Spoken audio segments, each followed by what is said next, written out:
ओम श्री सद्गुरु चरण कमलेभ्यो नमः। ओम श्री सत्यनारायणाय नमः। ओम श्री स्वर्गानंद चरणाय नमः।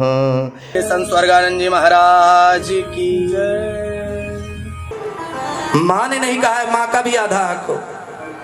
भगवान बड़े भावुक होते हैं और वो कहते हैं कि अगर माँ भी कह दे कि बन चले जाओ, तब आशय था कैकेयी की तरफ। कौशल्या जी बड़ी भावुक हुई। तो हम तो उस आदर्श की पूजा करते हैं, कहते कि रघुकुल रीत सदा चल। जब भी बात आती है इस महाराष्ट्र की धरती पर छत्रपति शिवाजी महाराज का, आपको बताएं कि मैं बहुत भावुक हो जाता हूं। बात आता है चंद्रशेखर आजाद का, बात आता है महाराणा प्रताप का, जिन्होंने अपने प्राणों की आहुति राष्ट्र हित में दिया, धर्म हित में दिया। आप उन्हें इंसान समझने का भूल कतई मत करिएगा। वही असली धर्म ध्वजा थे। और आज जो भी सनातन का प्रचार करता है वो आपका धर्म ध्वजा ही है। इसलिए गोस्वामी जी कहते हैं, पूजी हूं विप्रशील गुणहीना। आप सबके मन में तमाम आज राजनीतिक परिपेक्ष में आप लोग सुनते होंगे, टीवी डिबेट में अक्सर चौपाइयों पे, साखी सबद में बहुत सारी बातें होती हैं। पूजी हूं विप्रशील गुणहीना। लोग अपने अपने हिसाब से तर्क देते हैं। मैं उनके लिए कुछ नहीं कहूंगा। गुरुदेव ने मुझे पढ़ाया कि विप्र कोई जाति नहीं है, विप्र कोई जाति नहीं है, विप्र एक अवस्था है। क्या आदि माता सीता जी को नहीं मालूम था कि हमें छलने कौन आया है? लक्ष्मण रेखा पार करके दुर्दांत रावण को वो भिक्षा देती हैं, क्या उन्हें नहीं मालूम था? जो तीनों लोकों की स्वामिनी है, शक्ति स्वरूपा, स्वयं शक्ति उनसे संचालित होती है, क्या उनको इतना नहीं मालूम कि ये रावण है? तो भगवान की लीला में वो जानती हैं। इसलिए गोस्वामी जी कहते हैं कि पूजी हूं विप्र। वो किस रूप में आया है रावण, उन्होंने उस रूप को प्रणाम किया। बुद्धिमताम वरिष्ठम, भक्त शिरोमणि हनुमान जी महाराज, क्या उन्हें नहीं मालूम देर हो रही है, कि लो भोर हो रही है, सूरज निकल न जाए, कब के गए हैं हनुमत लौट के ना आए? क्या उन्हें नहीं मालूम है कि रास्ते में एक ठग, एक छलिया, जो हमारा मार्ग बोलते समय मेरे कंठ अवरुद्ध हो रहे हैं, क्योंकि जब राम की बात आती है, मैं आपको बताऊं, मेरे कान को राम के अलावा कुछ सुनाई पसंद ही नहीं। कोई भी आवाज, जितनी भी आवाज संसार की है, अगर कोई राम कहता है तो मेरा मन प्रफुल्लित हो जाता है, मैं भाव विभोर हो जाता हूं। दो टाइप के साधु होते हैं। एक जो हिमालय की गोद में मानव कल्याण के लिए, धर्म हित के लिए वहां तपस्या करते हैं। एक समाज का साधु होता है जो इस तरह से बैठ के आपके बच्चों के लिए, आपके लिए या आपके परिवार के लिए कहें, संगत से गुण होत है, संगत से गुण जात। गोस्वामी जी कहते हैं कि बिन सत्संग विवेक न हुई, राम कृपा बिन सुलभ न सोई। क्या हनुमान जी महाराज को नहीं मालूम, जो बुद्धिमताम वरिष्ठम है, बुद्धि के सागर है, उन्हें नहीं मालूम कि रास्ते में मुझे छलने के लिए कालनेमी खड़ा है? तो आप देखिए, पूजी हूं विप्रशील गुणहीना, वो भी विप्र के ही रूप में है। तो प्रथम दृष्टा में हम प्रणाम करते हैं उस विप्र रूप को।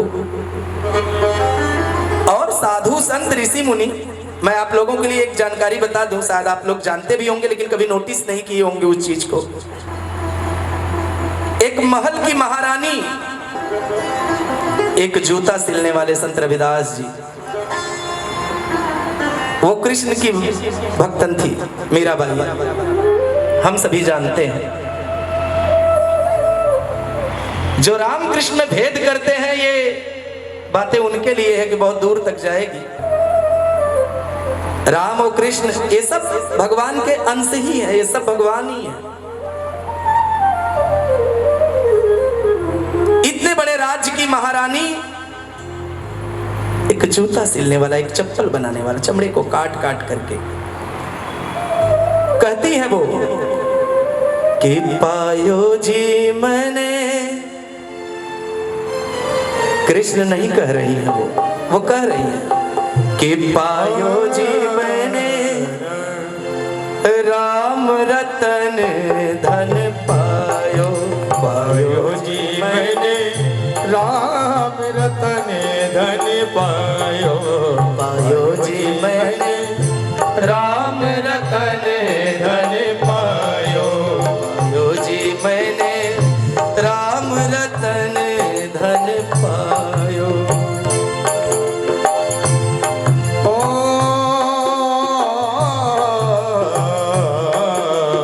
पायो जी मैंने राम रतन धन पायो, पायो जी मैंने राम रतन धन पायो। वस्तु अमोलक दी मेरे सतगुरु, वस्तु अमोलक दी मेरे सतगुरु, कृपा करे अपना, कृपा करे अपनायो, पायो जी मैंने राम रतन धन पायो, पायो जी मैंने राम रतन धन पायो। आपने सुना, पायो जी मैंने राम रतन धन पायो, वस्तु अमोलक दी मेरे सतगुरु, कृपा कर अपनायो। मतलब मेरी कोई योग्यता नहीं, मैं कौन हूं? आप समझिए कि आप कहां हैं और मैं बात किसकी कर रहा हूं। वो महारानी है, एक राज्य की वो रानी है, लेकिन वो ऐसा कर रही है कि वस्तु अमोलक दी मेरे सतगुरु, जो वाल्मीकि जी को मिला था, राम राम कहने मात्र से राम नहीं मिलेंगे। जब तक मन की गति को आप नहीं जोड़ेंगे उस राम के साथ, भक्ति प्रेम के साथ नहीं जोड़ेंगे आप उस राम के साथ। बहुत सरल भी है और बहुत कठिन भी है। रात को सोते समय आप सबसे निवेदन है कि भगवान के श्री चरण में आप हाजिरी लगा के उनके गोद में उनके बच्चे के जैसा एकदम मासूम छोटा सा, जैसे 6 महीने साल भर का बालक होता है अपनी माँ के गोद में चिपक कैसे सो जाता है, उसी तरह से रात को सोते समय मोबाइल बंद करने के बाद, जो भी आपकी दिनचर्या हो उसको बंद करने के बाद 5 मिनट भगवान श्री चरण में अपनी हाजिरी लगा के और जरा सा अपने दिन भर की करनी को याद करके छोटे मासूम बच्चे के जैसा भगवान के गोद में सो जाएं। निश्चय ही आपका जो सुबह होगा, आप लोग गीत भी सुने होंगे कि सांसों की माला में सिमरू मैं पी का नाम, सांसों की माला में।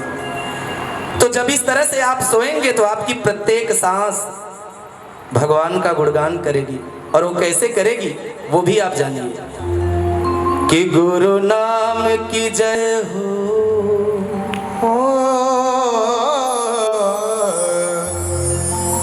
तो आप सब समझ गए कि जो महारानी है वो कह रही है कि मेरी कोई योग्यता नहीं, मेरा तो इतना बड़ा भाग्य है, वस्तु अमोलक दी मेरे सतगुरु, कृपा कर अपनायो। इन्होंने बहुत ही आदर सम्मान मुझे देकर ये मैं अपने आप को बड़भागी समझ रही हूँ। संसार की सर्वोत्कृष्ट महिला मैं अपने आप को मान रही हूँ कि गुरुदेव ने अपने चरण में मुझे लिया, मेरी कोई योग्यता नहीं। संत स्वर्गानंद जी महाराज की जय।